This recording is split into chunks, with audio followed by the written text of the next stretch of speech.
Okay, it's just past 4 o'clock, so we'll call the meeting to order, and I will look to committee first to see if there are any disclosures of conflict. And I'm not seeing any, so first I want to go to Councillor Usher, who has something to say.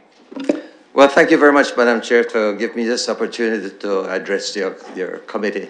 I've been going to the other three committees, and I have a little thing that I want to say to both yourself as a committee and to staff and to the public. And I just want to remind you of two things. The big one is that tomorrow is the United Nations Day for the Elimination of Racial Discrimination all around the world. That's March the 21st. And we generally celebrate that. Different organizations within the community generally celebrate it in different ways. And this is something that we do right across Canada. We've done a pretty good job with that over the past few years.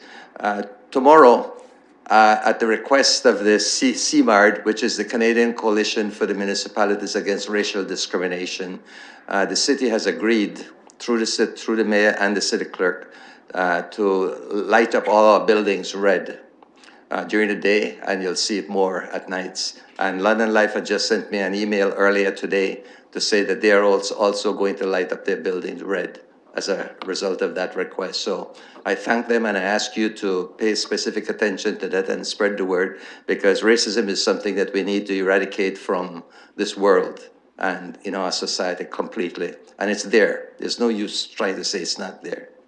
The second thing I want to point out, Madam Chair, is that tomorrow is also, 21st is also Down Syndrome Day.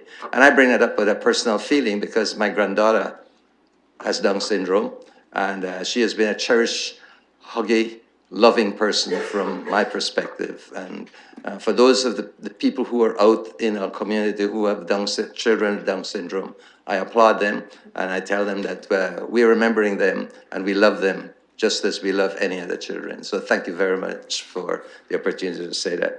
Thanks. Thank you, Councillor. Thanks very much, and congratulations on getting London Life to light their building as well. I think that's great. And the mayor also has something. Thank you very much, Chair. Colleagues, I'm sure all of you have heard that very recently past city councillor passed away, and his name was Ted Wernham. Ted served his constituents very well. People describe him as a person who put his ward and his constituents' issues first every single time. I can tell you personally that when I was elected as Ward 7 councillor in 2010, that was one of the first phone calls that I received was from Ted, and he wanted to take me out for coffee, and he wanted to offer any kind of advice that I was looking for, any kind of support. And I know that we're all thinking of Ted's family and his friends today.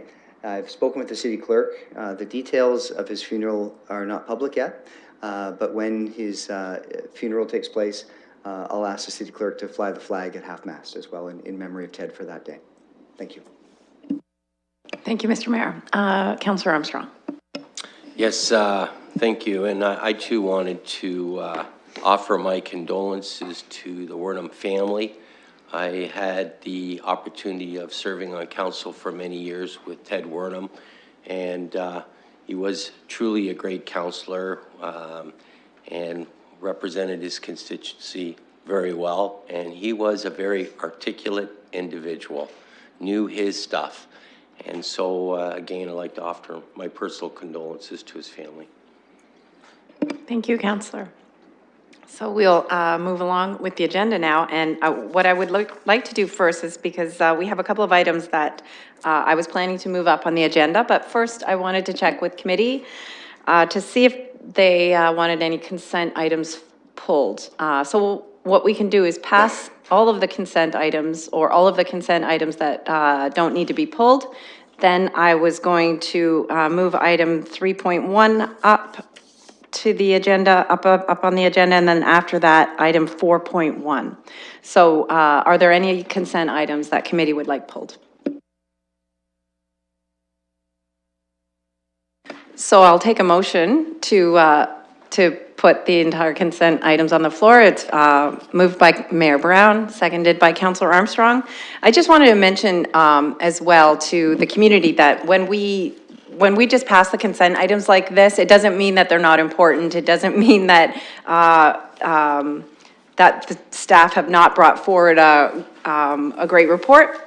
It just means that it has the support of the committee, and there's no requirement for debate or discussion on this. We're in full support, and we're going to pass these items as they are in the agenda.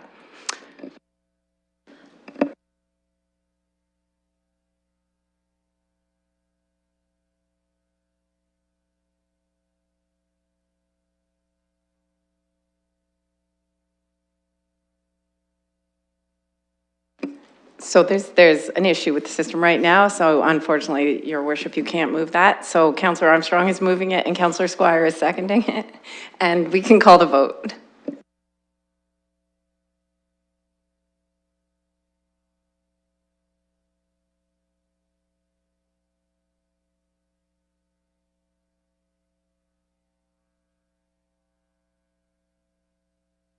Chair, I'll vote manually then, yay?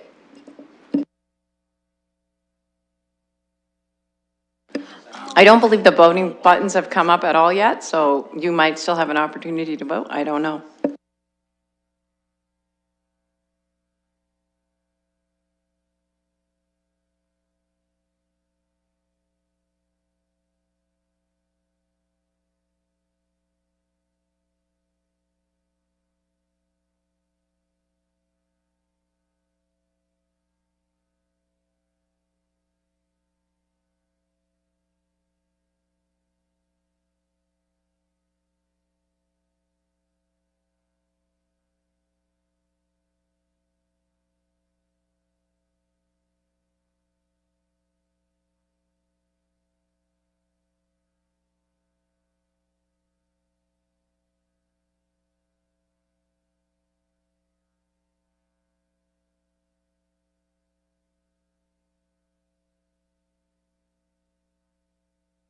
As we're trying to work out the glitches in the system, I will make a couple of comments on some of the things on the consent list. There's some really great agreements coming forward through with the LIN, and it's and especially item 2.4, the Anti-Human Trafficking Community Supports Fund, is about dealing with the issue of homelessness in victims of human trafficking. So I think those are some really great things moving forward in the city, and things that we should be really proud of. So I want to thank staff for all of the reports on the consent list, actually.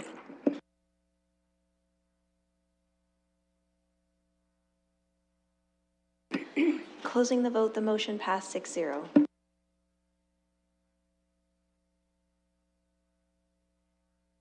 Yes, Your Worship. Thank you, Chair. I did want to say to Mr. Stafford and to his team, I see the municipal golf agreement is back up, and certainly 7 years ago, it was a very different conversation that we had about golf in our community. We have 96 holes of golf. At that time, it was putting a strain on our budget, and council at the time challenged staff and challenged the community to make sure that golf can pay for golf. And it's working. Some really creative work went into play. A number of volunteers came forward from the community. Staff came forward, and employees as well, to come up with a solution that's worked now for 7 years. And so that should be commended. And I know that there are many Londoners that are looking forward to another golf season that's probably right around the corner.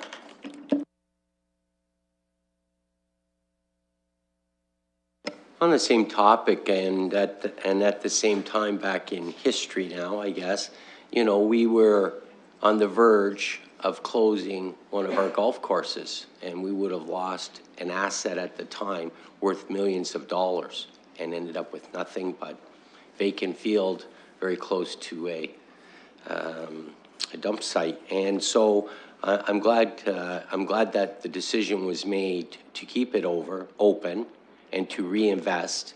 And so I just want to ask staff, are we still doing well there? And is there still room to keep moving up? And did this particular contract that we entered into many years ago, has it had sort of any impact on the viability of that particular golf course? Through the chair, yes, we've been successful for 7 years. It seems like a long time now, but it's a challenge every year. It's a challenging industry. It's a tough challenge put toward us for Golf Pays for Golf, and every dollar that we spend is the dollar that we see coming in the door. But we've been successful in lots of ideas, including this agreement that allows us to sell off some of those soft times that we have in an industry that, much like the hotel industry and the airline industry, there's opportunity for third-party sellers. We've found one that we've had a good partnership, and it's been successful and hope to be successful again. Well, thank you for that. The only other thing I wanted to mention, is there still any opportunity for us to look at putting a driving range out there at River Road? Because I think that would add to the experience, and I know you have lots of land across the road. So I hope you're still looking at that or reviewing it occasionally as an added amenity to that course. And I'll leave it at that. Thank you.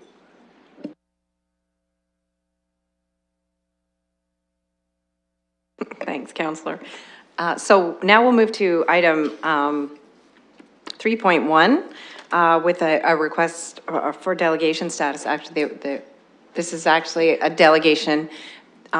This is Innova. If you want to come forward to the podium, welcome. If you'll recall, some time ago, we started this Safe Cities initiative with Innova as our community lead, and they're reporting back now. Councillor Sali, you have something to say? Yeah, I just want to confirm with Innova. I think they might have needed a little bit more time. I just wanted to move an extension if that was the case for 10 minutes. Councillor Sali, it's more than a regular delegation. This is a partner that we've tasked with working with us on a subject, so I was not going to keep them to a 5-minute limit. And Councillor Armstrong would. Do we need any kind of motion to change the order or no? Oh, no, I guess not. It's 4:05. Sorry. We are efficient. We are on the right item. And so do you have a presentation? Do you need Steve's help? There. You're all good? Okay. So welcome. If you want to introduce yourselves and then take it away. So I'm Annalise, and I'm the manager of Ed at Innova. My name is Karina. I'm a student at Western University and one of 4 researchers for the Safe Cities Initiative. And I'm Samantha Wells. I'm a senior scientist at the Center for Addiction and Mental Health.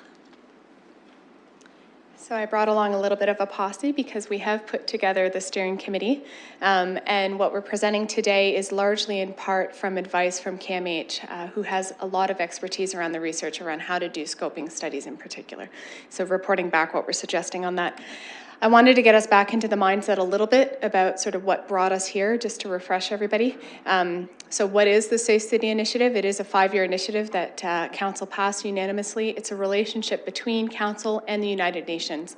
Innova is tasked by Council to do the work. It's not a relationship between Innova and the United Nations. We have a steering committee now. Formally, Western University as a whole is on board. I just want to mention King's is very interested, so other people are starting to come to the table. Fanshawe is on board, Women in Politics, London Police Services, Business and Professional Women, London, and then of course CAMH as our research partners. And to break that down, there are 3 steps. One was to strike that steering committee and come up with recommendations around how to do the scoping study, which is required by the UN as essentially the only required step of this initiative. The rest is very locally driven. And then we were to report back to you. So that's today. Then step 2 would be undertaking the scoping study, hopefully with what we're suggesting. And step 3 is using the data from that scoping study to actually develop responsive interventions in some way. Okay, so a reminder as to why. So myself and my 3 colleagues in the audience, we are students at Western. We did 4 months of intensive research around statistics specific to London. And what we'll see here is that the majority of the stats we're able to find are Canada. So they're federally located. And it's very difficult to find specifically located London statistics around sexual violence. So federal's good, provincial's good, but when it comes to London, like this is what we were able to find. A lot of it's very privatized, the stats, so they're not publicly provided. And then I think it was just relevant to mention and bring to everyone's light what's been going on in the last 4 months since we were last here. I I don't really have to speak to more recently in the last week what's been happening, but when we think about what constitutes sexual violence in public spaces, workplaces count, parks count, university campuses count. So public is a broad understanding of what that is under the United Nations, and sort of what actions could be taken would also constitute transit as well. I did want to mention as well, in speaking with some staff at in City, that this has a beautiful alignment with the community diversity inclusion strategy, that it really would respond to some of the stated goals within that space. So what we've done in the last 4 months, I had a call and then an initial face meet with the head of this initiative at UN Women, and really got a sense of what's required of the initiative, what other jurisdictions have done, some guidance in that space. I also had a few different calls with representatives from the Winnipeg Safe Cities Initiative, both elected members and staff, to get a sense of how they put their initiative together. And what became really apparent out of those two is that they're incredibly locally driven. There's not a ton of baseline about how this happens. It's really each jurisdiction has done it differently. What a steering committee looks like, who does the actual action. But what is unanimous is that it is a municipal government reporting back to the UN at the end of the day. We launched social media a couple weeks ago, and the goal of that is actually to start to have some place for the public to have a conversation on this topic, because at this point I've now had multiple emails directly to ANOVA with disclosures of sexual violence in public spaces, because people have been reading about the Safe Cities Initiative. And so some of those, it's been interesting, and I'll highlight some of the quotes, but specific areas in the city are starting to be sort of mentioned as to where that violence is happening. I also have consulted with city staff around sort of where to land this work within that space and how to position the initiative at the end of the day. The vast majority of the research, as Karina has mentioned, is national, and it pertains to private spaces for sexual violence. So we don't actually have a good grasp of what's going on in London in public spaces. We've got a ton of stories, and that doesn't take much to know that space. Couple quotes. I got permission from folks to share these. But people who identify as women with disabilities are experiencing violence, sexual assault, and harassment on LTC conventional buses and specialized transit buses, aka paratransit. There's a call to implement within that community safety measures like diversity training and putting security cameras on specialized transit buses. And that person was reaching out on behalf of a community of folks with lots of really detailed examples of what had happened, but I'm not sharing those because there is some confidentiality embedded in that. Then I also had another email with someone saying that that on behalf of a community that she had received a lot of disclosures around living in LMHC buildings, so public housing buildings, and how that organization is reacting to and supporting instances of sexual violence in that space, especially for women with disabilities in particular. The goal is not to shame and target institutions, it's to highlight that there's a widespread sort of way in which sexual violence is taken up in public spaces, and to me, an opportunity for those organizations and spaces to really take some leadership on this and make that coordinated through the initiative.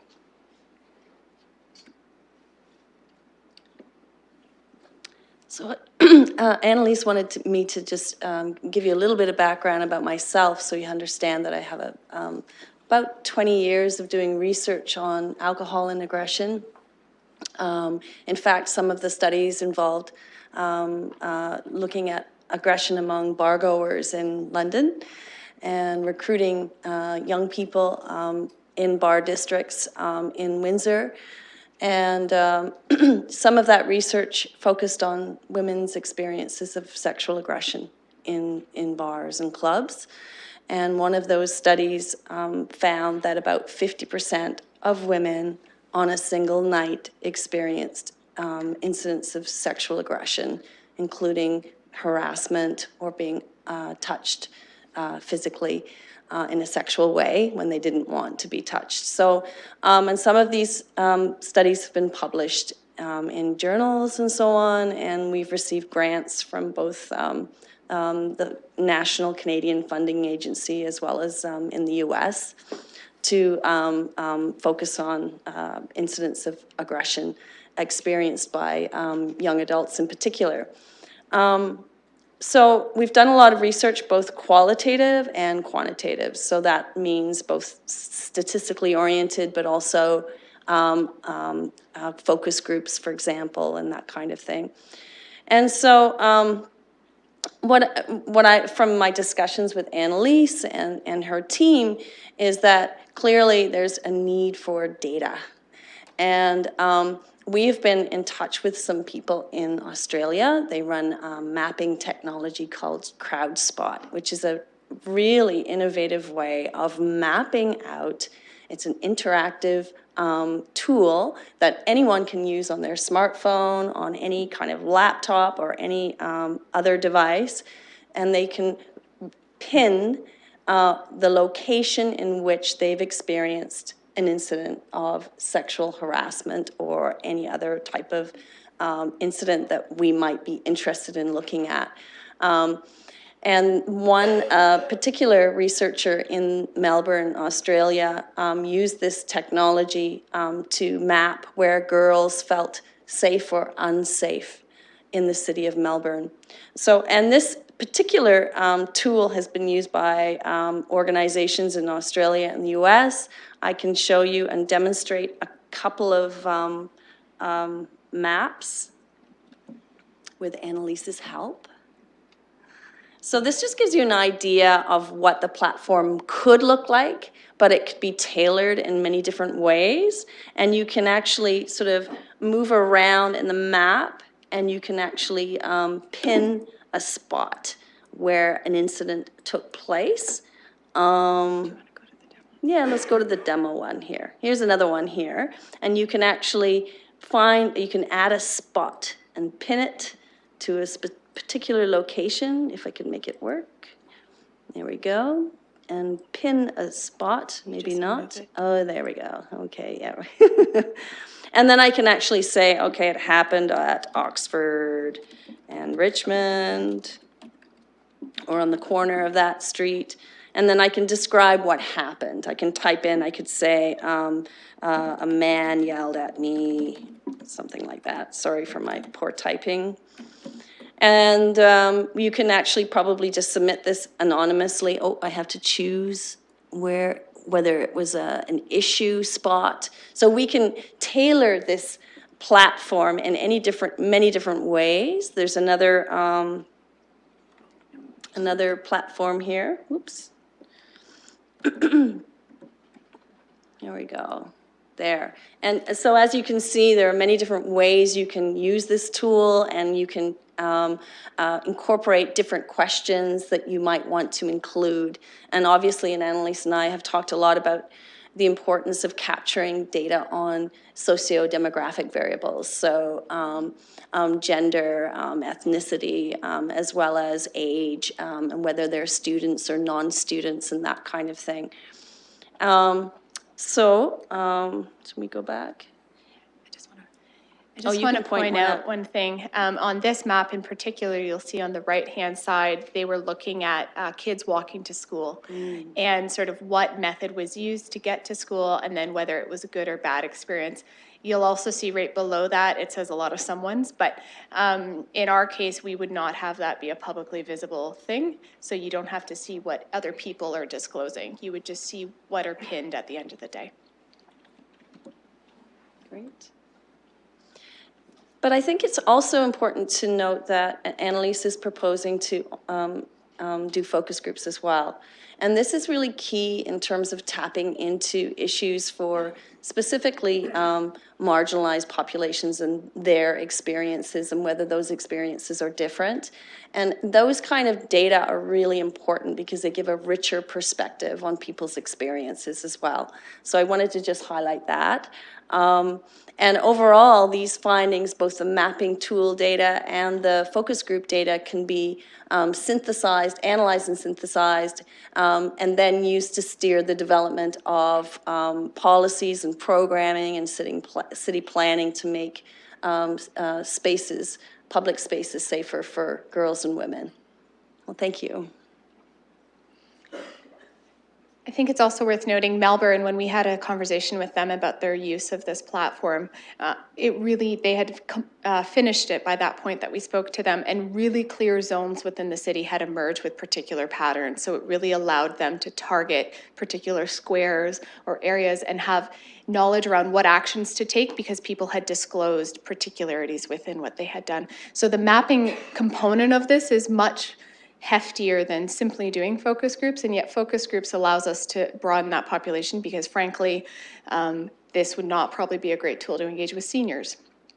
It's probably really targeted to undergraduate students, which have the highest rate of sexual violence, so I think it's an appropriate mix of that. But thinking about what subpopulations may have less access to this kind of tool, newcomers, okay, let's target that population and do a focus group in that way. So this was in the kit that we, or the letter that we provided, and sort of this is from CrowdSpot in terms of the breakdown of what would be required financially and what steps to develop the website. I did want to note, and apologies for the typo, it's not 20%, I was suggesting 20 hours, but that is a suggestion in terms of coordination. So also having a staff member within city affiliated to this to do the coordination piece. Frankly, this has been done off the side of my desk up until now, and that won't be enough. It won't be enough to get this tool out there. It won't be enough to coordinate the focus groups, to call the steering committees, and then at the point at which we actually have data to coordinate who needs to be at the table. So downtown London probably needs to be at the table. The Richmond bars probably need to be. So really doing that piece of work as well. Sorry to interrupt. No. Do you want me to go back? Oh. Sorry to interrupt. It says 20 hours. Is that 20 hours a week or 20 hours total? 20 hours a week.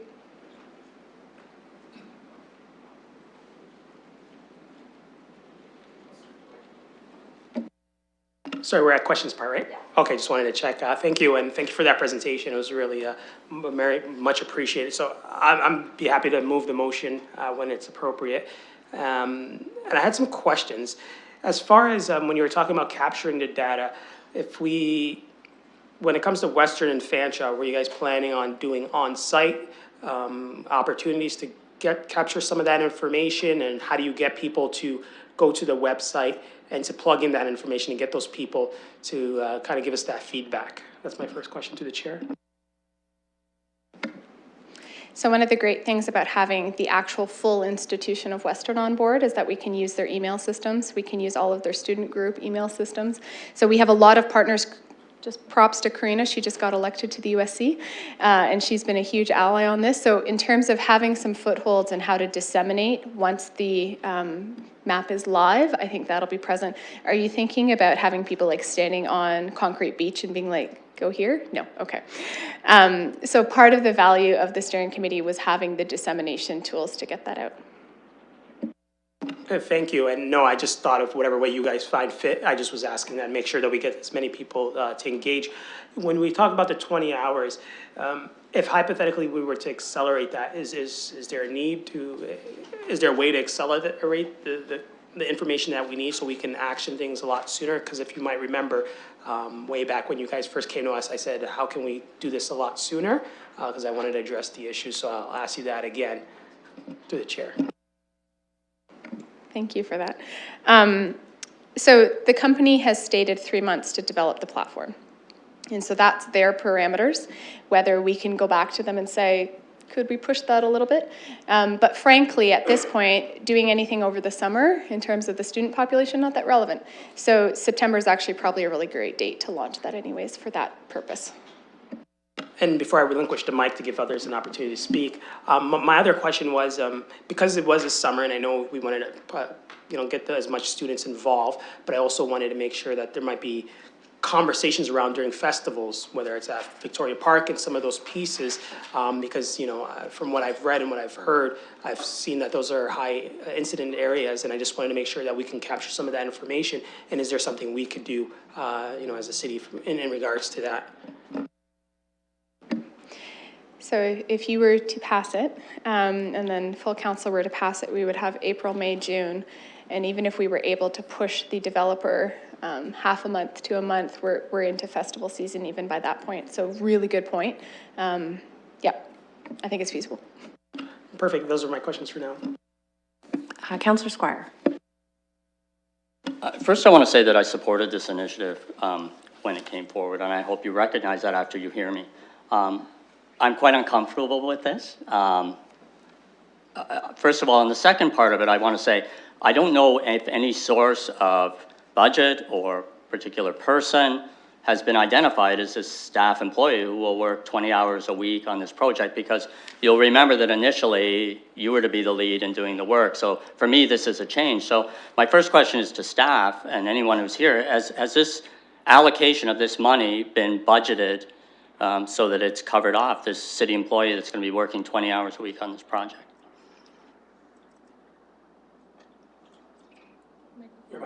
Oh. Thank you. Through the chair, this initiative is going to be led through the city manager's office, and we're going to discuss additional staffing needs with ANOVA in more detail. But we have assigned Kinga Colton from Community and Economic Innovation to work with ANOVA in coordinating some of the activities for this initiative. We believe that we have the capacity in her work plan to be able to do that. As it pertains to the funds, a source of funds has been identified within our operating budget, and providing council approves this request, will require a signed agreement with ANOVA to grant those funds. My second question is more for ANOVA, and if you've heard me before here, and I say everything I say with the utmost respect, and I hope you take it that way. I think, and my view is that all genders should be involved in any studies or issues we're doing of this nature. My concern is that this is a reporting facility that's for women to report. And when I go home, and if I talk to my son or I talk to other young men, I'm going to have to explain to them that this is an accurate method of measuring how things actually are between genders in the community. And I used the one example of someone saying, well, a man yelled at me on the corner of Richmond and Oxford, and that being inputted. What if part of that yelling was a two-way thing, that it wasn't a one-way event?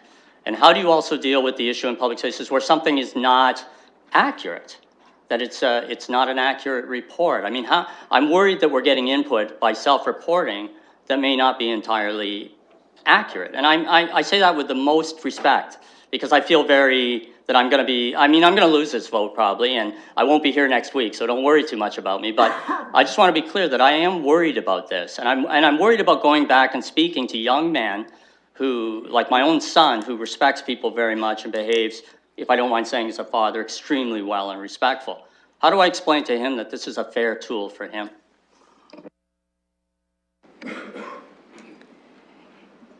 There's a difference between reporting and disclosing. And in no way is this kind of platform equivalent to a court of law, and I know you're not saying that. But when I'm thinking about the value of this data isn't to lead to repercussions for individuals. So it isn't that if someone, it's a he said, she said on a street corner around sort of what sexual harassment was said and how that it might have escalated or not. If it's a one-off pin, that's not going to lead anywhere. If it's a multiple pin over consistent time in that zone, and we see a pattern of that kind of behavior in that space, that's where a municipality can get involved in thinking about that space as how can we support more safety.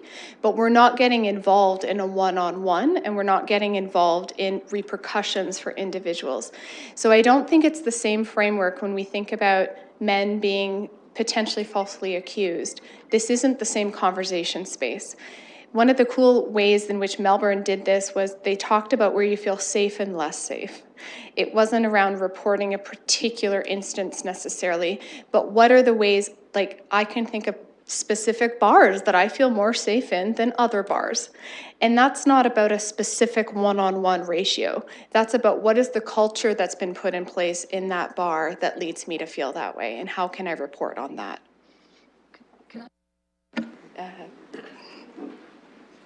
May I just add another point?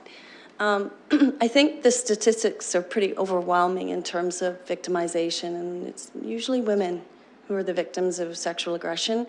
And I have a teenage son myself, and I think the dialogue is really a struggle sometimes because the reaction is often defensiveness. but if we can somehow convey that this is about making girls and women safer, and that, you know, sometimes we need to think about the victims and who they are, and this effort, yes, it focuses on women's experiences, but we're just trying to make these spaces safer for women.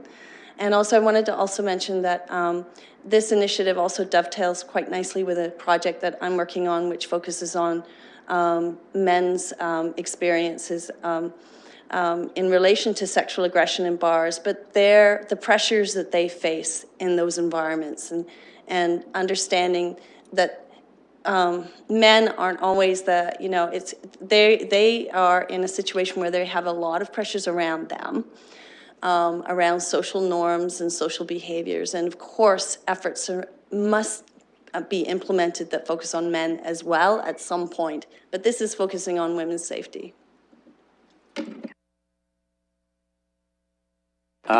Let me just tell you, this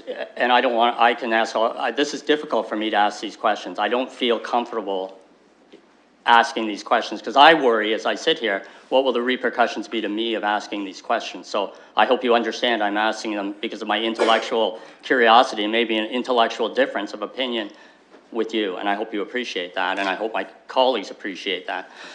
Because I can tell you, before I came to this council meeting, I actually thought, Phil, just let it go and just vote in favor of it and leave it at that, because it's, you know, but I'm not going to, obviously.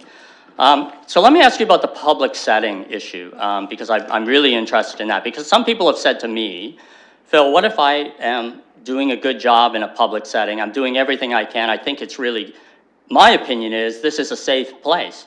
And then it comes back to your survey that it says, well, it's not a safe place. And that information gets out there. There's repercussions for the person who has that facility and feels they're doing a good job. And they may disagree with you very strongly that their setting is unsafe. So how do I deal with those constituents who feel that way? Fair enough. And that will arise. That's going to arise when I think about particular media stories that have happened. I'm not talking about the last week, but there was like a coffee shop a couple months ago in the East End that was targeted, in sort of lots of women coming forward that stuff was happening there, and defensiveness on the part of the owner. My investment in this is not to shame institutions, and my hope is to have a really collaborative conversation where I can sort of broach, okay, how can we support you in making this feel better, and assume that you do want to make it feel better, not that it's a stigmatizing process. And we have models for that. It's not always an antagonistic process. Right now, ANOVA, lots of other organizations, Locke included, is doing an advocate review process with the police. That's been an incredibly collaborative approach where they're going to review every sexual assault case alongside the police. And mechanisms have been put in place where there is not going to be public stigmatization and shame against the police through that process. We have models of how that can be done and how we can move forward with some actions when we still have the data. And I don't want to deny that when people say that they don't feel safe, I'm not going to assume that they're lying. And I'm not saying you are, but I'm going to take that as a truth, and then we're going to have fruitful conversation out of that. Councillor Park. Thank you very much, Madam Chair. One of the phrases that comes to mind thinking about how this tool could work is certainly perception is reality. And I feel like this sort of a tool will really empower people to speak their truth in an anonymous way regarding different areas and businesses and that sort of thing. Downtown London was mentioned, and I think that they would be a keen partner to play a role in this, because having safe spaces really benefits everyone. As your report that we received as a council months ago, and the report that we received now, outlines heavily how gender-based violence is still a significant issue in our community, and how the creation of safe spaces needs to be informed, and it can't be informed if we don't have the information. Having this information in real time is going to be so powerful when we look at an intersection. Well, perhaps my husband might think that that intersection is safe because of his experience as a, 6'11" man, and mine as a 5'3" woman are two completely different things. Being able to have those experiences can be very valuable, and I support the request for funding on this. I think that the tool it'll be worth its weight in gold, and I think that this is a modest price for the benefit that the city will get. Thank you, Councillor. Councillor Ridley.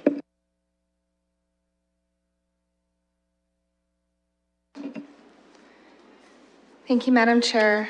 I want to go back to the 20 hours a week and Mr. Marsland's comment about having the capacity within the city manager's office.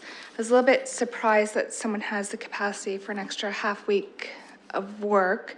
Is that something that you guys want to go back and look at how that might fit and report back rather than looking for committee just to approve this today? Through the chair, I think we need to have some further discussions with ANOVA to really check the accuracy of that number. I'm not sure that 20 hours is the actual number, even though that's been stated. That's an estimate, so we want to have some further conversations.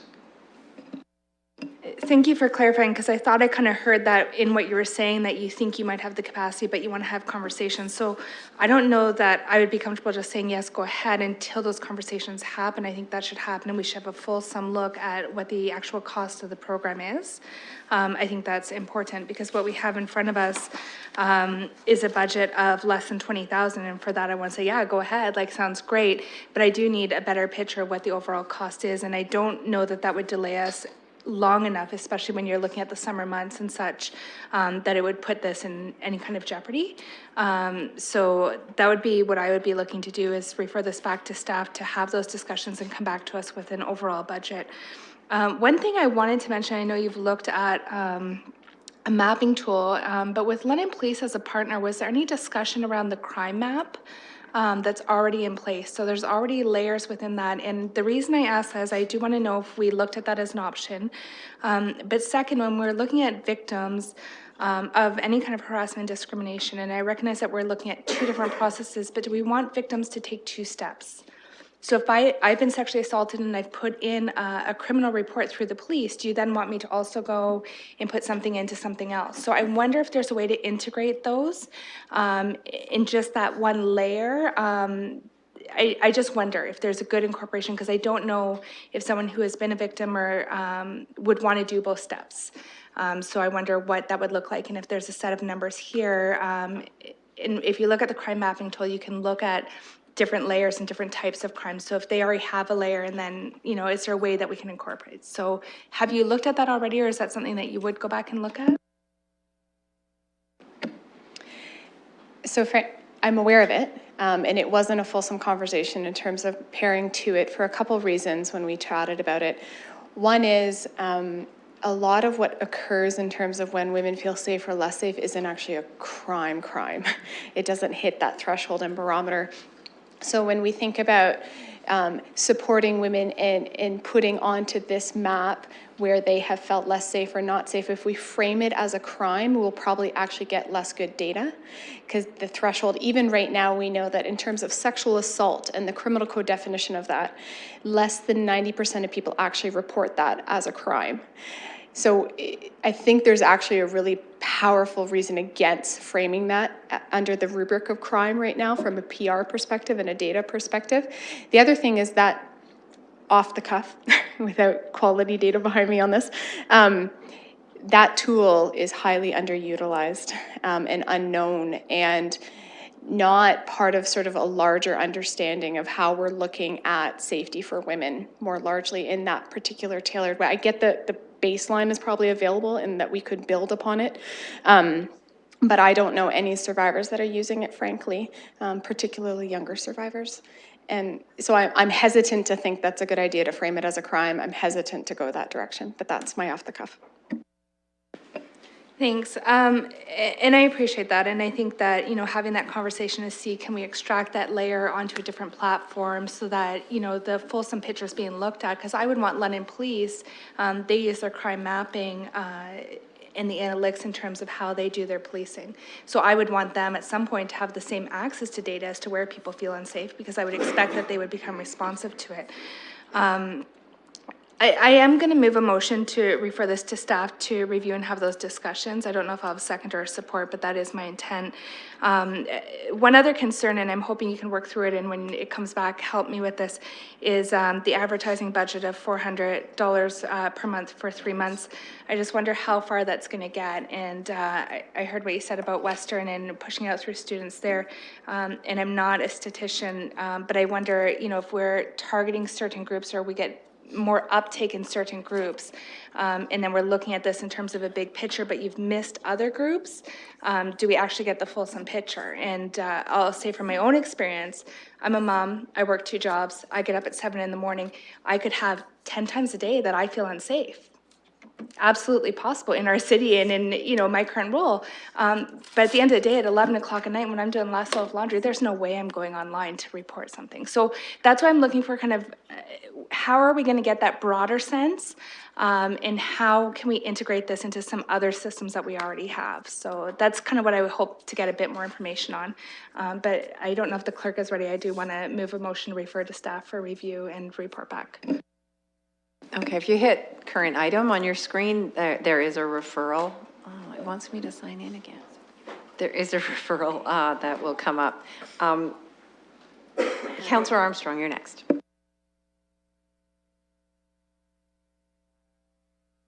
I'd like to second that motion and speak to it. Okay. Well, first of all, thank you for bringing this innovative idea to us. Certainly, I appreciate the direction you're going in. More information. With more information, again, you can get a better picture, and then you can come up with some innovative ideas how to change things. I must agree with my 2 colleagues. There's a lot of unanswered questions here. Like I'm sitting here talking about staff time and 20 hours or 12 hours, but I remember from the, you know, that the manager's office can commit somebody, but I remember just a little while ago, I brought an issue forward and I was told that we have other priorities and we don't have any extra staff time to look at other issues. But now suddenly I hear we have all this, we have a half a person. And I don't know if it's a half a person at, you know, $100,000 a year or half a person at $60,000 a year. So that needs to be answered.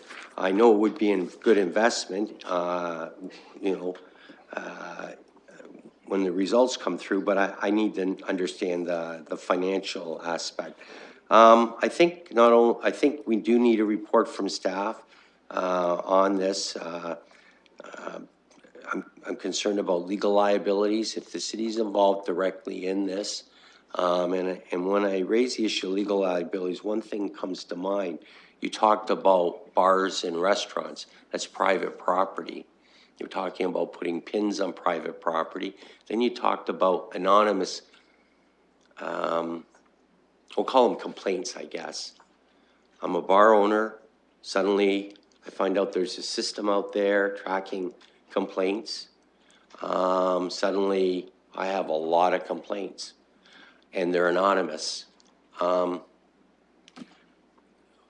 That could be problematic.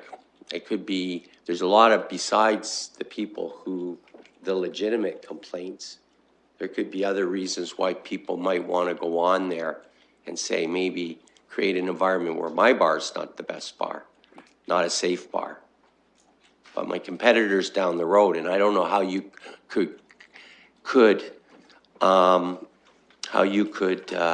make sure that what you're doing for whatever reason, and there's just one example, there could be more. I mean, I'm just throwing that out there, that you wouldn't, that things aren't manipulated. Because I've seen people, they'll go on the internet, they'll put their name on there, Jack Smith, and they'll make bad comments about somebody that are totally untrue. We've seen lots of examples where information is disseminated and it turns out to be untrue. But the Counselor, problem is. can I just interrupt for 1 second? It's Sure. just that the submission from ANOVA speaks specifically about making public spaces safer for girls and women. So I don't believe, I know that there were examples used about how bar. things feel in certain bars, but the actual submission from ANOVA talks about public spaces. So I don't believe the mapping tool is about calling out specific private places. Again, earlier there was reference to a bar, so maybe that can be addressed just so I'm clear on what we're doing here. So the UN actually provides guidance around what constitutes public spaces, which isn't private property in the sense that bars do count. You are right, Councillor Armstrong. So any place that the public utilizes in a public way, and I know the legal minds in here are going to struggle with this one. What it means is that it's not my home, but it essentially means any other place that I frequent in a public manner. And the reason why I get the risk aversion, but the reason why that is incredibly important is because we know that those are high incidence rate spaces. And I hear what you're saying. I am struggling, frankly, from the sector because one of the common misconceptions is that people lie. And that people lie regularly about that. And I know that's not what you're saying, but it is feeding into that notion that people will utilize what means they can to cause retribution. And that's been a really, really hurtful, strong argument used against survivors. So I just want to put that in the room because I'm experiencing that moment. I don't know if Sam wanted to say about the tool. They have particular tech ways that they're dealing with that. Right, so one of the concerns brought forward was that someone might abuse the system. And for example, I think, as Annalise mentioned, if there are multiple clusters of events in a certain location, that is a cause for concern. But what if someone goes on the system 25, 30 times, right, intentionally to shame a location? Well, they have built-in systems to ensure that that can't happen, that you can't go in multiple times. So they detect, I think it may be the IP address, I'm not sure of the technology or the specifics around that, but there are ways to ensure that people, or at least minimize the extent to which people will abuse the system. Well, you know, again, I guess the thing is bars may be included. It's considered public space, if I heard you right.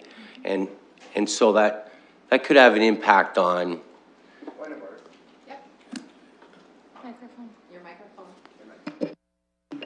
If I could share, a referral has been moved and seconded, and what I'm seeing here is a debate between a member of the committee and a delegation. And I really think it's more appropriate, personally, for us to be having this debate. The delegation's here to provide information for us to make a decision, but we're the decision makers in this situation. And so I just ask for a ruling on that.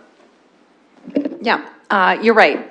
So if you have questions for the delegation, that's fine, but if I feel like it's entering debate, then I'll stop you. You can debate with us, with your committee and fellow council members, but the delegation's here to answer questions. Again, I'm not debating, I'm trying to understand what's being proposed here.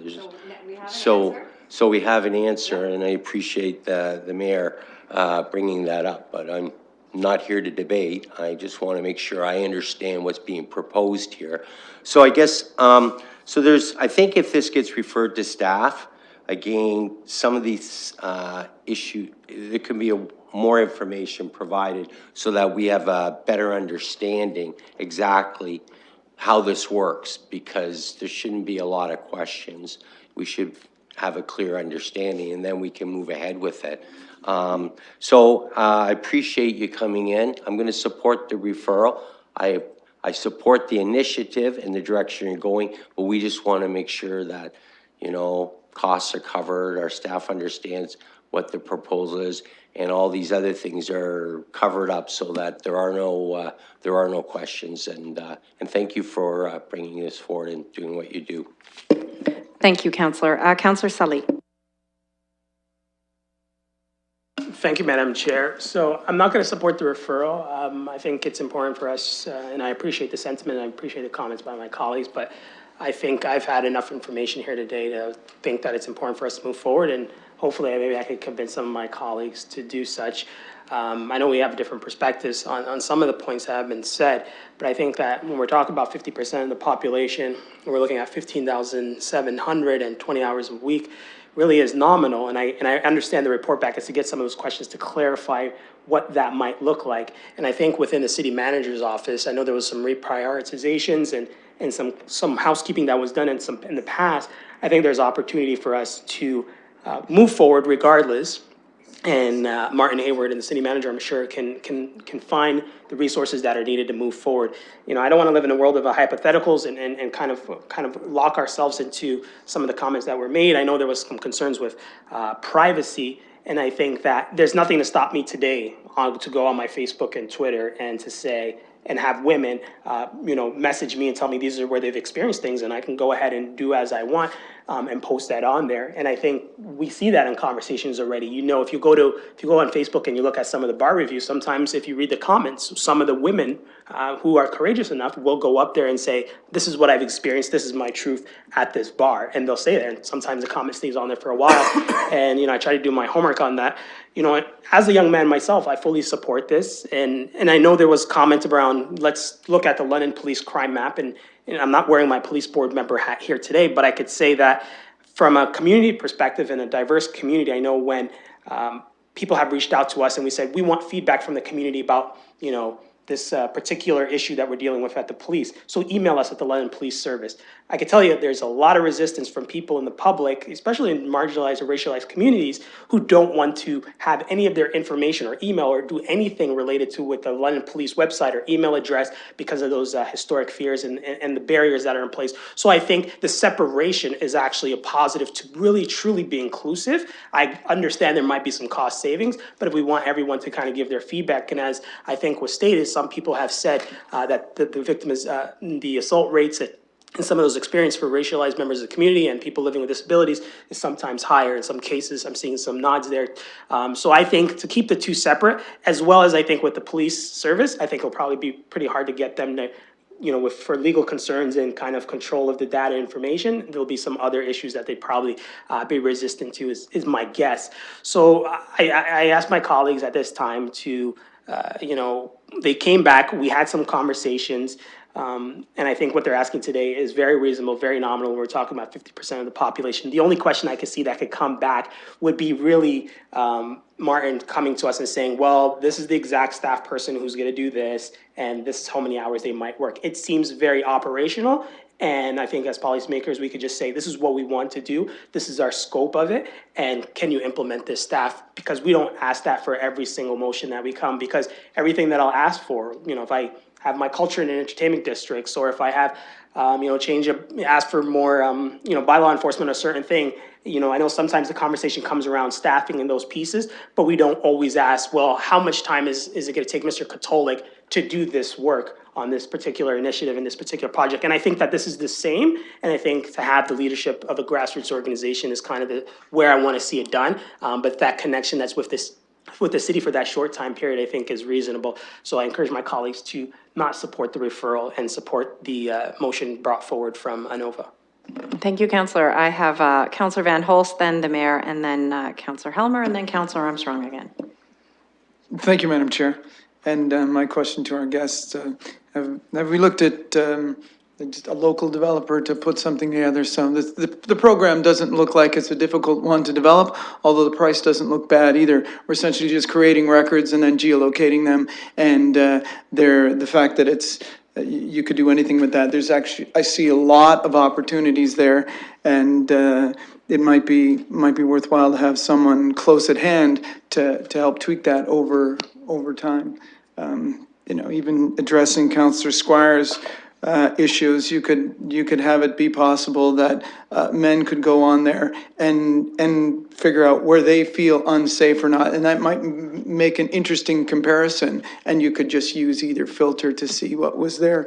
But there's a lot possible. If I had 20 hours a week, I would love to help develop it, but I'm sorry. But nevertheless, that might be something worth looking at as well, someone local. Your Worship. Thank you very much, Chair. I'm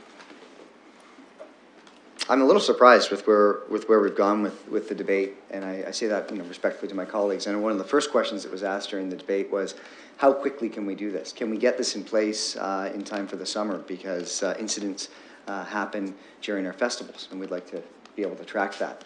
And now it seems like the referral for more information will slow the process down. And I can respect at any time when colleagues want more information to make a decision, but I'd like you to consider my comments as you're making a decision about supporting this referral or not. First and foremost, I think this is a big priority, and it's an initiative that we supported, and the sooner we start this process from my perspective, the better. Referring it will create the opposite. It'll slow things down. Secondly, this is a very low dollar value. We all know our budget as an organization, as a city, is $1 billion. And we're talking about $10,000 to $15,000, and we're talking about 20 hours of work. The city manager has indicated that he has capacity within his budget for both of those expenses. And I trust that. I know that he's got a relatively large budget as well. And then I try and put this into perspective. This is about sexual assault and violence against women and girls in our community, tracking trends so we can do something about it. And I consider 20 hours and $15,000 in terms of an initial investment. And I compare it to debates that we've had about other initiatives that we've decided right at committee. I think about when there was a funding shortfall for Canada Day, and we came up with, I think it was $185,000 just at committee, and directed staff to find that money, and we directed it to the areas that were short of funding. I think about when Tourism London came forward with an opportunity to pursue the Junos, and we came up with $500,000 right away, and we were able to do that at committee, on the committee floor. We didn't have to refer it back. And then I compare those projects, which are important, and I compare those dollar values, which are much larger, to this, and I see this as significantly more important to our community over the long term. And so I would urge my colleagues, and I'll do this at council if the referral passes as well, to consider the urgency and to trust our city manager's office in their message to say, we can do this. And also to trust our community partner, ANOVA. This is an area of their expertise, and CAMH as well. They're asking for a very small amount so that they can do really important things for our community. So I won't be supporting the referral. I will certainly support a motion moving forward to support the ask. If the referral passes, I think we'll have to revisit this at council as well. Councillor Helmer.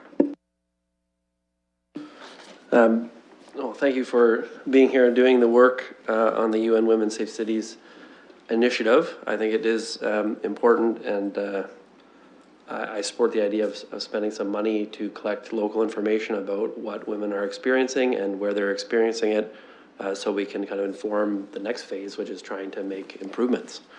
I do think Councillor Ridley is raising a good point around looking at what's available from the police reported information. If you go on the Community Crime Mapping website now, and this is all information that has been already reported to police, not everything is available. So if you were to look at the incidences of sexual assault, for example, that's not something you can map on the crime map. That is something that the police have, and potentially working with the crime analysts there, you could look at that and get a sense of this is what has been reported and where it happened. And I think that would be helpful in the decision making. Obviously, it doesn't cover off everything because not everything is reported. And similarly, it covers off all kinds of other things like assaults, burglaries, all kinds of other things that might make people feel unsafe. And one of the things that's good at looking at the crime data is that it will sometimes push back against myths that are out there, that certain areas are unsafe and these other areas are totally fine. For example, if you look at a lot of the malls, there's all kinds of activity that happens at mall parking lots and in malls that people don't perceive them as being unsafe, but there's actually more activity happening there than there is in other areas that people will describe to you as being unsafe. So there is a difference between what's actually happening and what is perceived. And sometimes that's because of the way people perceive what's going on the street.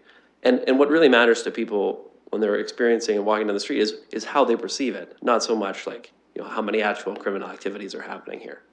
And so I think you have to do both. You have to look at what's actually happening, what's being reported, and you have to try and get people's direct feedback about what they're experiencing and how they perceive things.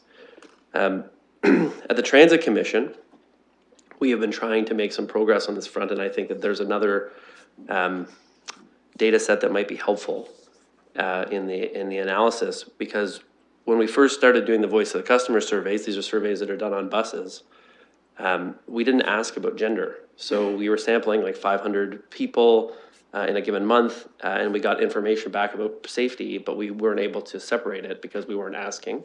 And the next time we did it, we did ask, and sure enough, as you might expect, there are differences from what women report and what men report in terms of their safety on buses, their experiences of unwanted contact and conversation on buses, and their experience waiting at bus stops. And so women report experiencing it more often, their feelings of safety from it are lower, and they have witnessed it more often. And so we know that just from doing some basic surveys. And I think that that is what we're trying to do here, which is to try and surface some of the information that is out there in the community so it can form what kind of actions we take. I think we need to take advantage of what's already out there, but we do need to do something else, which is to allow people a platform to self-report these instances that are not criminal probably, but they are instances where people are feeling unsafe. So I support the idea. I'm not worried about how much time it's going to take. If we had something like 3,000 employees working 40 hours a week, that's 120,000 hours a week the city employees are working, right? We're talking about 20. So it seems like we probably have capacity for it. And I do think it's an important thing. So I would be willing to support it. I don't think a referral is particularly helpful. Thank you, Councillor. Councillor Armstrong. Yes, I guess the thing is, I don't think the money's the issue here. I think it's just making sure, you know, that all these other issues are explained enough that we can all sort of feel comfortable with it. And I wanted through you to the delegation ask if there was a short referral so that our staff can do an analysis on this and come back with a recommendation.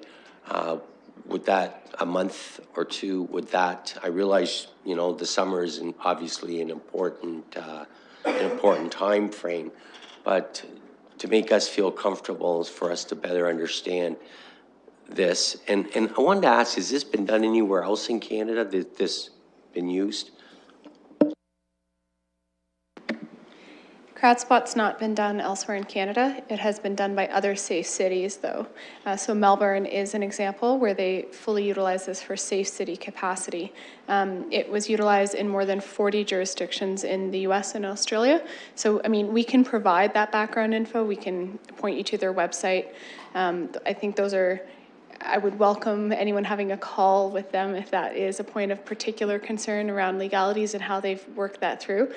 I think ANOVA and CAMH have done some of that groundwork, and this is our best suggestion, and that's kind of where we arrived at. What was the other part of your, the referral, sorry. In terms of timelines, I mean, you're speaking to someone who speaks to survivors every day, and so when you say, does a month make a difference? Well, maybe not in the big picture, but ANOVA's helpline calls have quadrupled in the last 6 months. We have a wait list in ways that we've never had before, and the provincial government is about to give us a boost in funding to do more counseling. Every sexual assault center is getting that in the province because of that need. So, no, I do think there's an urgency. I think there's a moment in time happening around Me Too in particular where more and more people are self-disclosing that that's the experience they've had. So I don't want to lose sight of that big picture as well. Well, having heard that there's information online, which might help our staff, they could pull that information and put that together. That would save a lot of time, and that there are other experiences other than the one Australian experience, that there may be other reports out there that other municipalities, other groups have done that support this. So it'll be So they're not gonna start from scratch, but rather maybe they can pull all that information together and they can do a report that would support this and explain it and, even more than what's here. And so it shouldn't take that long. I would hope, 1 month, one cycle. And so through you to staff, can I ask, is this something that you could turn around rather quickly? Because there is obviously a feeling of some urgency. Do we have the staff available that can do that? Mr. Marcelin? Through the chair, yes, we would be able to provide a report in one cycle. Okay. Well, we have staff willing to report back quickly. And so, again, I think the referral, just so that we can get more information, would be appropriate. Okay, thank you. Councillor Cassidy. Thank you, Madam Presiding Officer. I have a couple of questions. I'm wondering through you, Madam Presiding Officer, if there is a plan to involve the London Police Service. I understand issues around that, but I just mean as far as showing them the data so that they may be able to respond to that. And the second question is, I know you're aware of their crime mapping tool, but I'm not aware if it's an interactive tool the way this is. So does somebody have to report a crime to the police and then the police then input the data? And I'm getting a nod from Councillor Helmer, who's on the London Police Services Board. But I wonder if you could answer my question about collaborating in some way with London Police Service. Dr. Trudell? They're a formal member of the steering committee. The steering committee would have access to all the data that's produced. Frankly, the public would in a lot of ways because they'll see the plotting in some ways. So I don't think we're producing any confidential, secretive data. Yeah. So I have a question for the mover of the referral. Having heard some of the conversation that's gone on, I'm wondering if two things, two possibilities. Is a referral absolutely necessary, or could you just change your motion so that it be a direction to staff to work with the steering committee around their proposal of both the $15,000 and the staff time? If a referral is necessary, or if we could just add a direction that they work together to figure out what needs to be done. It's kind of awkward as I'm sitting in the chair now. And I don't know if I was very clear. I think I would still support the referral, and it's not in a way to impede the movement moving forward. But when I look at things like $400 a month for advertising, you're not going to hit me in Ward 10. Right? Those are the things I would really like to work through with our comms department, with our city manager, and to find that back. And I may be very supportive of supporting a broader request. But if I had that information, that more wholesome look, I think that this was, that answers your question. I don't want to debate. So I have a second question. Since there's a timeline to get the software up and running, and we have the summer to do that work so that it's in place for September, there is a need to get that started. So I'm wondering, so no, you've sort of answered that question. Okay, so I'm just going to give my comments now. I'll be honest, when I had the report in front of me and I was coming to the committee, I wasn't sure if I was going to support it, because 15,000 is a nominal amount of money, that's true. But we get hit with 15,000s all the time, and they add up. And our budget is our budget. It's tight. We all want to add things and tweak things, and we have an opportunity every fall to do the tweaks to the 4-year budget. So I wasn't sure if we, or would we even have the support of the committee to add another 15,000 to the budget. I'm very glad that Mr. Marcelin is here. I'm very glad that there's been a conversation in the city manager's office. I'm very glad to hear a staff person has been identified that could support this. And I'm very glad to hear there's a source of financing that's been identified. Those were my big concerns, and those things have been allayed. So I don't think I will support the referral. It looks like we'll have a tie. It looks like we're going to be a hung jury or whatever, a hung committee. I want to address some of the comments also that went on about the tool itself that's being proposed. I see it as a tool to identify places where there is a perception. We talked about perception earlier, and this could dispel perceptions, but it also is a perception of safety or not being safe.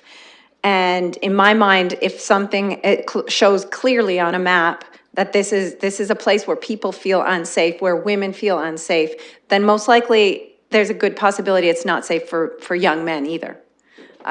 Depending on what the issues around the safety are. If it's a scary area or a scary public place, it might be scary for both men and women. So I see benefits for young men in this as well. I don't see it as just being women. As far as certain things that may happen that may generate a tag on the map, and I say this to all the men in my life all the time.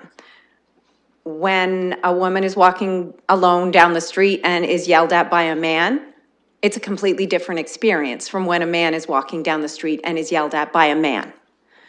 There is a power imbalance. For the most often, the man is bigger and stronger than a woman. It doesn't matter if he's yelling compliments. It doesn't matter if he's yelling horrible things. There is a fear that women feel, and that's the gender lens. You don't understand that a man telling you you're beautiful walking down the street can, and often does, very quickly turn into something not pleasant. And you don't know when you're walking down the street and a man is yelling those comments at you if it's going to turn that way. So yelling is a thing. And when I see your stats, and I've brought this up with you before, I dispute your stats. I think 100% of women and girls have experienced this. I started when at 13, I remember getting yelled at, and I looked like a 12-year-old boy. And so I worry for my daughters, and I'm not worried for my son being stigmatized, because like Councillor Squire, I may be biased as a parent, but I know my son is a good kid. And he's grown up around tons of women because I have 8 sisters. And he's got lots of cousins that are girls. So I'm not going to support the referral. When the referral gets defeated on a tie, I know there will be a motion moved that will probably get defeated on a tie as well. So we'll be talking about this again at council. So I'll go back to the chair, and I'll just finish. I just want to thank you for coming. Thank you for your presentation. Thank you to the committee for some really, really thoughtful debate. Thank you. Are there any other speakers on the list? Councillor Salee, and I'll return the chair to Councillor Cassidy. I'll be back, and I'll just speak as Councillor Cassidy is moving her chairs.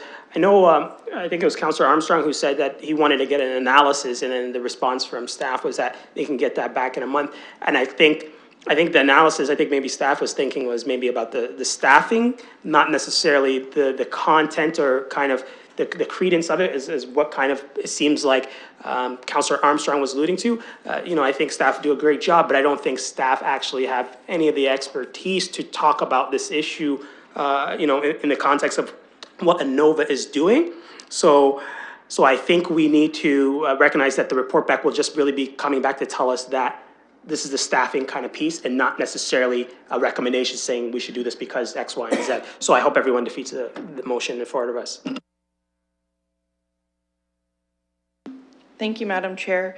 I've listened intently to the debate and the concerns that have been raised. And the mayor talked about how this is a top priority for council, and it certainly is. It's a top priority for many women in this community too, to know where other women feel safe and where they don't feel safe. Thank you to Dr. Trudell for outlining the urgency of this, the increase of calls that ANOVA and other support systems in the city have received as of late. I urge you, do not support the referral on this.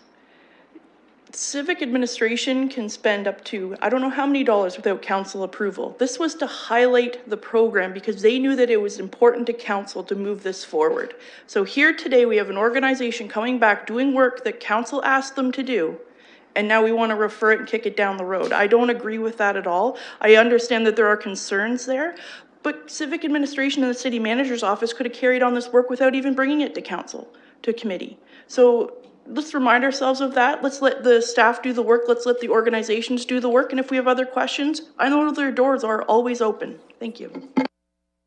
Councillor Armstrong, so I just want to remind you that you have spoken twice. We have a referral that's been moved and No, seconded. that's fine. Thank you. Okay, then I will call the vote. This is on the referral.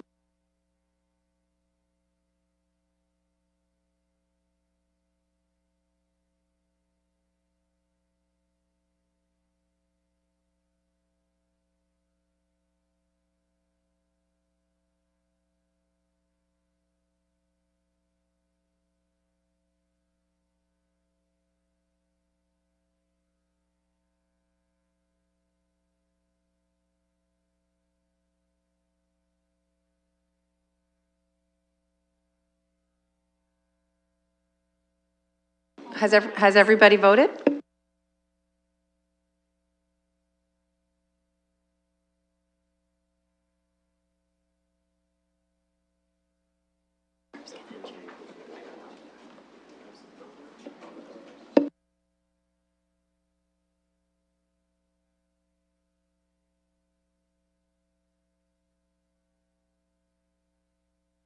Councillor Squire is voting yes to the referral manually.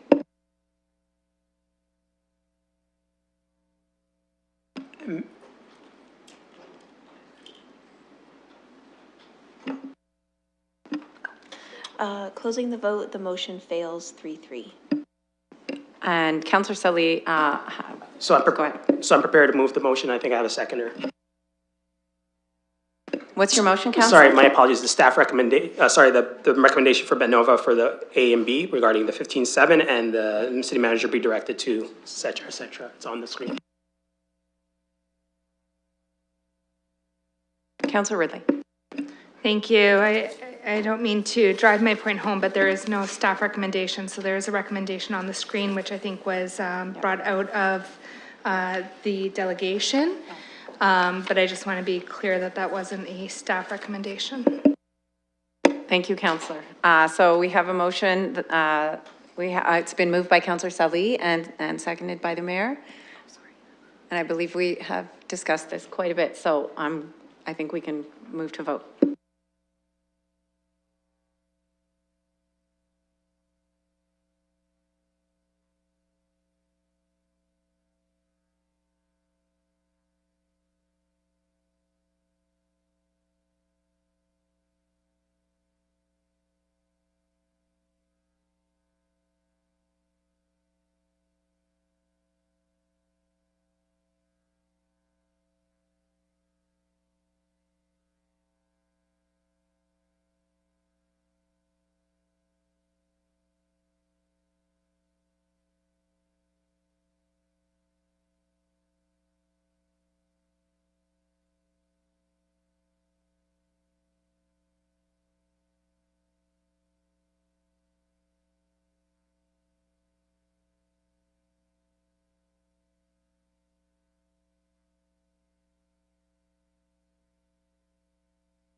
Closing the vote, the motion passes 5-1. Thank you again for coming. And we're going to move to the next item on the agenda, 4.1, and Councillor Park has a submission for that, and I'm going to ask Councillor Ridley to take the chair again, please.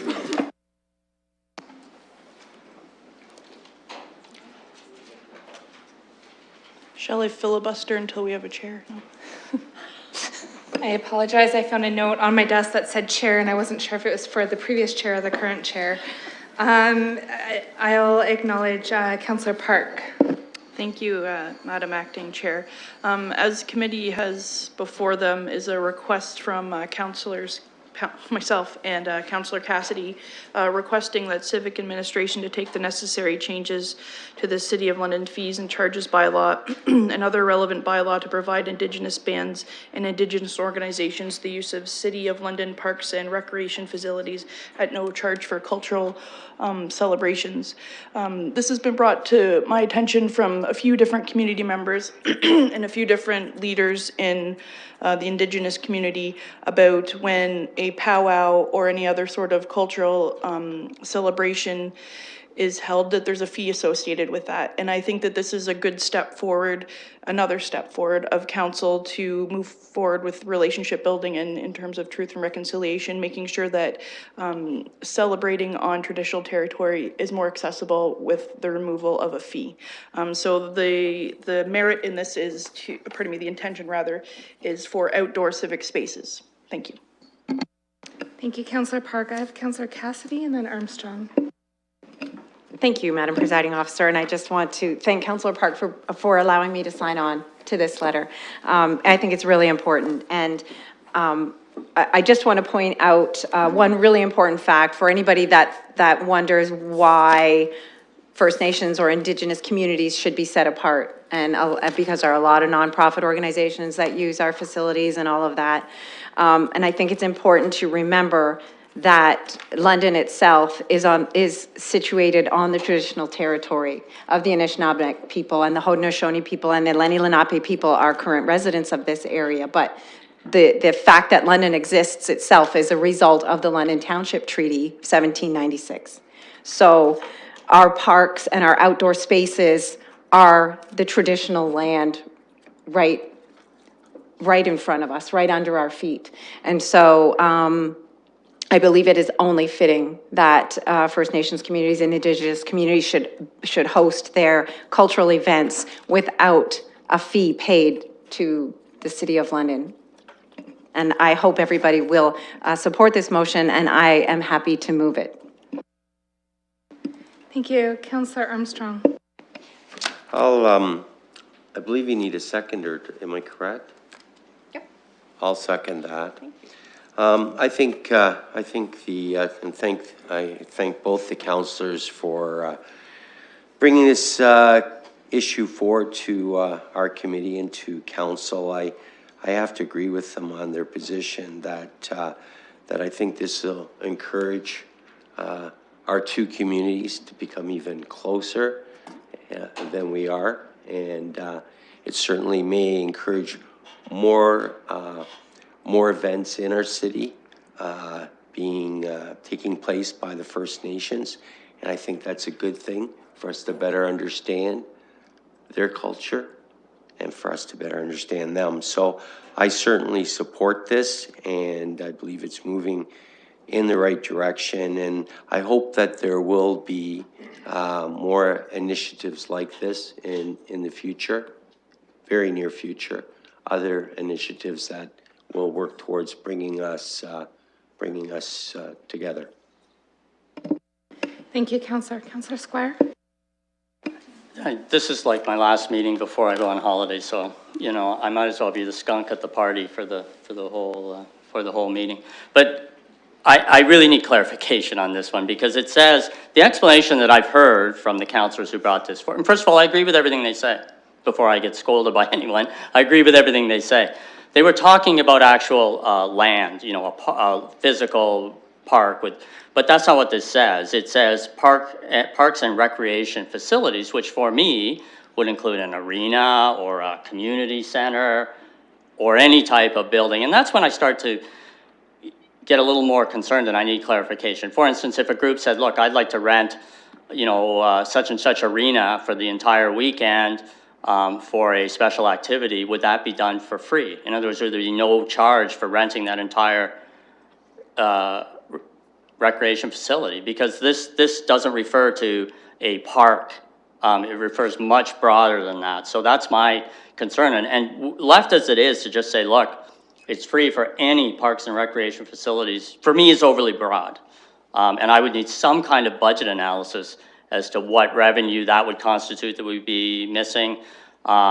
So I would need more information. And so if it stays as it is, I can't support it for that reason, with a clear statement that I would love to see it put on that issue, because it makes a lot of sense to me, on the physical land that we may own, that is, of course, ancestral land.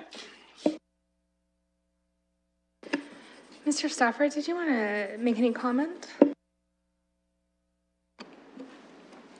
I would have to look back at if it's all recreational facilities. I know Councillor Park talked about open civic spaces, so if that's what she's leaning toward, I think that would be clarity that may help Councillor Squire as well. Thank you. Councillor Park. Yes, if the council would like to amend it to outdoor, by all means, please do. I like the term open civic spaces. I'm going to go back to Councillor Squire because I think he was looking for some response, so you're comfortable now? Almost. I just want to understand, is that and you can tell me this and I'll take your word for it, is that a reasonable thing that we can absorb and it's not going to cause any undue hardship to the things we have to do as a city? Through the chair, I do believe the outdoor civic spaces is something that we can absorb. For example, in 2017, there were three events or / picnics that occurred for less than $500 as far as administrative fees. And through you, Chair, if it's amended, if it's a friendly amendment to open civic spaces, then I will be supporting it. Thank you. So the mover was comfortable with the amendment. The seconder was comfortable, so we'll get that up on the screen. And if we're ready to call the vote, I will return chairs just for voting purposes. Councillor Armstrong. Yes, I'm certainly, as I mentioned, supportive of this and thank the councillors for bringing it forward. And I'm glad that we're trying to amend it to perhaps get everyone on side on this. I would ask though that maybe, and I'm not going to move a motion, but I'm hoping there's some support for this, that maybe in a year, you know, we can have some kind of analysis as to how this worked out. You know, did usership increase and who's using it and when and that sort of thing. I think you need to know that. I think we can get you a quick answer. Ms. Livingston, could I have your mic, Councillor? Through the chair, certainly we can monitor the requests. I would just like to remind committee that we do have a waive fee policy for our recreation and sport facilities that gives Mr. Stafford and myself an ability to waive fees for groups under certain circumstances. And I would expect that if there was a desire to use some of our facilities within that year while we monitored, we could certainly look to utilizing that policy to facilitate the access. Thank you. Councillor Salih, did I see your hand up or was that ready to vote? Yes, I'm ready to vote, but I just wanted to, for the record, note my support and say I'm glad my colleagues are bringing this forward, glad there's a support around the horseshoe. So this is great. I'm glad that you got that on the record. We'll switch chairs for the vote.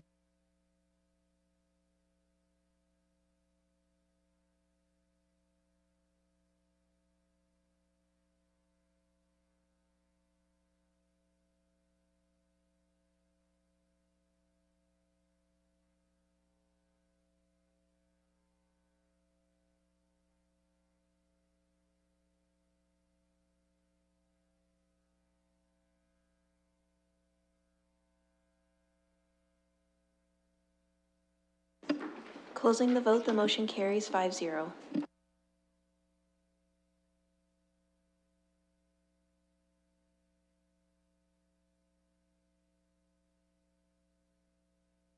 Okay, thank you. So we are now on to item 4.2. It's a public submission.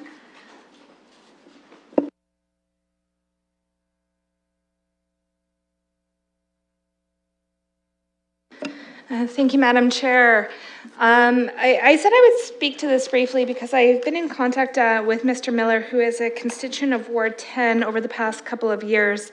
Initially, he had some interest in a crosswalk, and in fact, we put the painted crosswalk policy into place. And Mr. Miller has asked us to investigate commemorating a not-for-profit group here in our city.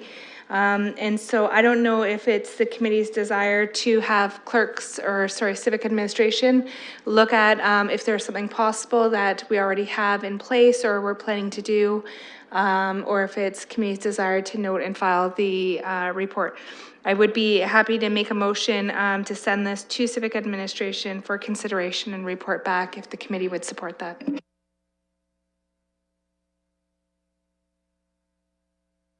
Since it's before us, I'll support it being referred to staff so they can have a look back and report back. Okay, any other comments from committee? We have a referral on the floor. It's been moved by Councillor Ridley and seconded by Councillor Armstrong, and we can vote. Go ahead, Councillor. Thank you. And just to be very clear, what I would really like is report back on, is there a mechanism already in place? Is there something that we can do within our existing structure? Or if we were to do something, what would that look like? So I'm not looking for a direction that this actually move forward, but more information about how we would move it forward should committee desire to do so. And I believe this will go to the city clerk.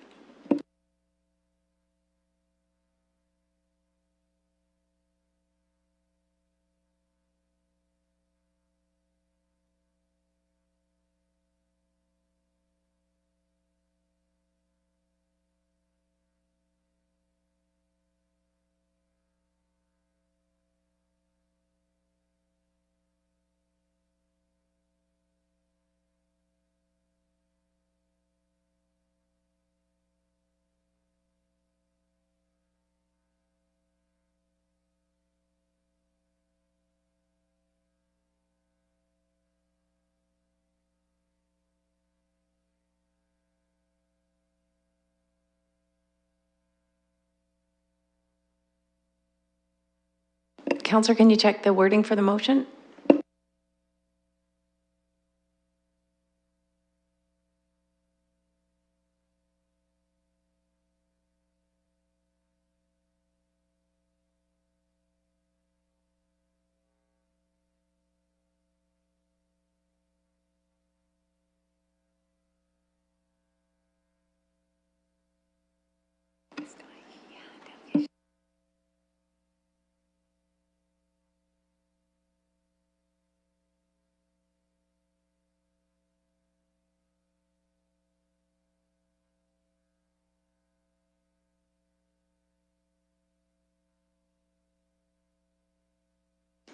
Closing the vote, the motion carries 5-0. Okay, committee, we're moving on to item 4.3, which is a request for delegation status by Mr. Barbin. This is an individual that had requested delegation status before but could not come, and now is starting the process over again. I understand that we have a report on the overall issue coming back soon, and I wonder if committee would like to hear from Mr. Katolik on what we're expecting from staff. Let's hear from Mr. Katolik first, Mr. Armstrong, or Councillor Armstrong, sorry. Through the chair, we're going to be coming back in May 1st, CAPS committee meeting. We'll be asking all of the brokers to report back in April on the one-year statistics in terms of ridership.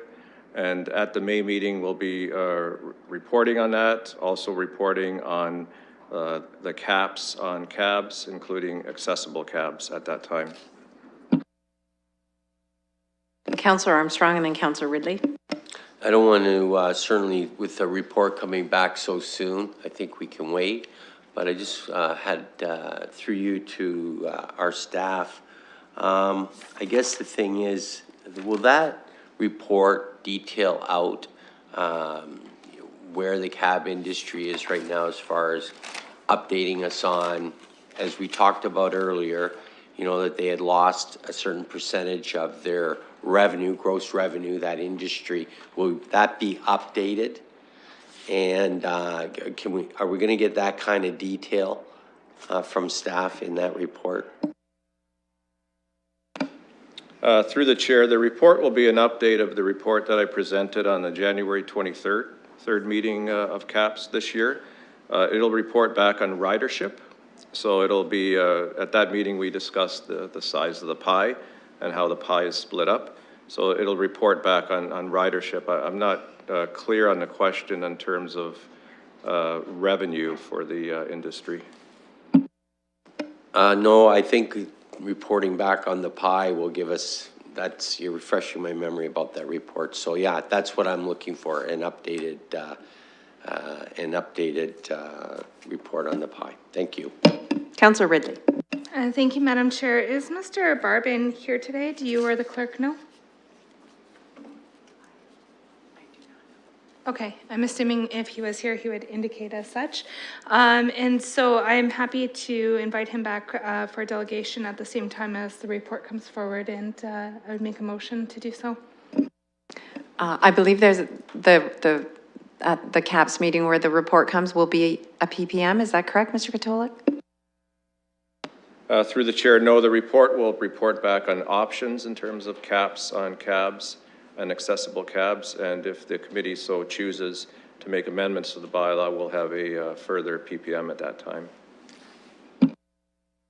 Thank you. So I will make a motion to invite Mr. Barbin to proceed with his delegation. This is an individual, I want to remind the committee, who over the course of several months has indicated interest to make a delegation. That delegation request was withdrawn at one point and then resubmitted. So this is an individual from our community who wishes to make a delegation to this committee. I would like to invite them to do so and give some certainty as to the date, so we don't have someone who's sitting and waiting and, you know, am I going to be a delegate today or not? I think at one point there was a miscommunication where we were expecting the delegation that day and the delegate was not aware of that, so didn't come. So I would like to be very clear communication as to the date and that we'd be willing to entertain the delegation at that time. Good idea, Councillor. Councillor Sully is next. Councillor Armstrong. I wonder if there's an opportunity to sort of open it up to make sure that, that other interested parties on this issue can also, if they send in a request, that we can include any other interested groups, that they can request delegation status, because this is a report from our administration. Councillor, there's a motion on the floor, and I'm seeing indication from the mover that she's not willing to amend that motion. But I will turn to Mr. Katolik to comment. Through the chair, my door is always open if the industry wants to meet with myself and my staff individually. I do that almost on a weekly basis. And I can just advise staff if there's going to be a delegation for this individual. I've never met with this individual, but he's welcome to call me and I'll meet with him.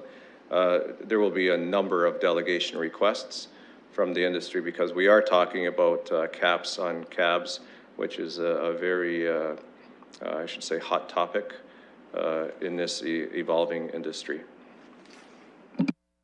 Well, it sounds like we're in for round 3, so in any event, I'll leave it at that. There's going to be an opportunity for the entire industry, if they wish to have input on, well, just about any part of this issue from beginning to end.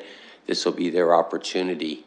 In some ways, maybe their last opportunity, now that we're going to have the results of what's gone on in the past. We're going to have the up-to-date data and true picture, including the pie. So I think that'll work. Thank you. So we have a motion on the floor, and I'm not seeing any further debate. So we need Councillor Sully is going to second, and we'll call the vote.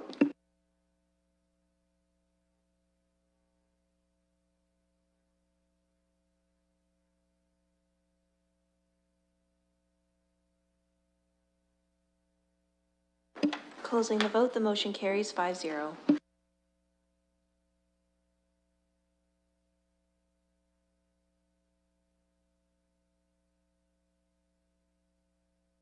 Okay, so moving on to item 4.4, we have a request for delegation status from Ms. Riddell, who is the project manager for implementation body of the London for All, a roadmap to end poverty report. Councillor Ridley.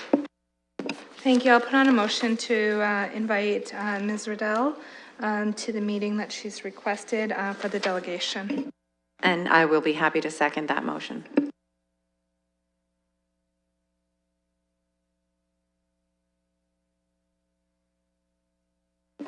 And if there are no comments or questions, we will put that to a vote.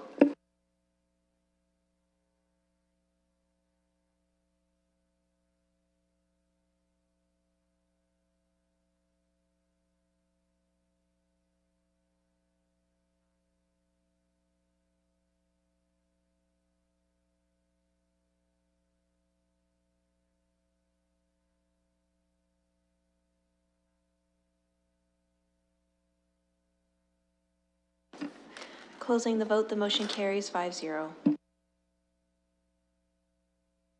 Moving on to item 4.5, we have the second report of the Community Safety and Crime Prevention Advisory Committee, and I believe there are no action items in there, so Councillor Ridley. Thank you, Madam Chair. There are in fact action items in here, and I'm looking for some clarity because probably 7 months ago, Council approved via a committee report a request from the same committee to meet with certain councillors. As one of the councillors who has requested to be met with, I eagerly awaited an invitation to meet or an appointment time or something, and only recently has that started moving forward. So what I'm reading between that request and this is that this committee would very much like to meet with some members of council. And so in order to support this, I assume the council approved request that was previously outstanding still stands, and now we're adding another person or perhaps a second meeting. I wonder if someone can give me some more insight into what's going on here and who they want to meet with and when and where and why. I can only add that I was approached a while back about this request, and I had expressed willingness to meet with the committee. So I was under the understanding that our council office staff were trying to arrange a meeting. Thank you. So I think maybe what we need to do is just assign a lead to this, because I feel like maybe that's what happened last time was it was approved by council, but there really wasn't a lead person on it. So I don't know if we can just do that verbally and ask the clerk's office or the councilor's office staff to arrange that. I think if there's a meeting that's being requested, we should just make it happen.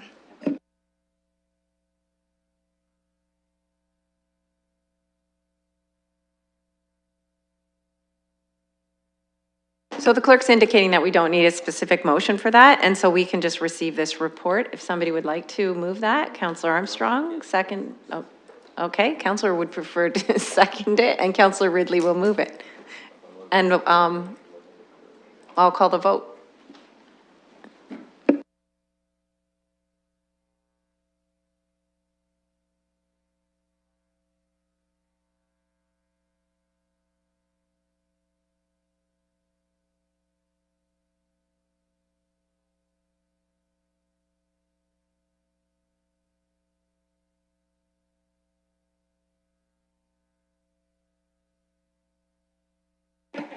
Closing the vote, the motion carries 5-0. Next item is the deferred matters list, item 5.1. Is there any comment or question or concerns about that? I'll move it. Councillor Sully is moving it, and Councillor Armstrong is seconding, and I'll call the vote.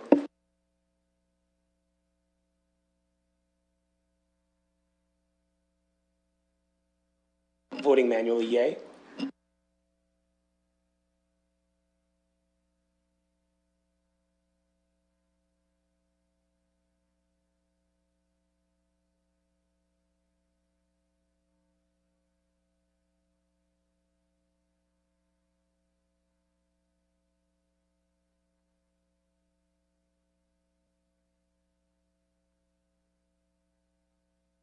Closing the vote, the motion carries 5-0. So we have an added report from the fourth report of the London Housing Advisory Committee, and I'll look for a mover on that. Councillor Ridley, seconded by Councillor Armstrong, and I'll call the vote.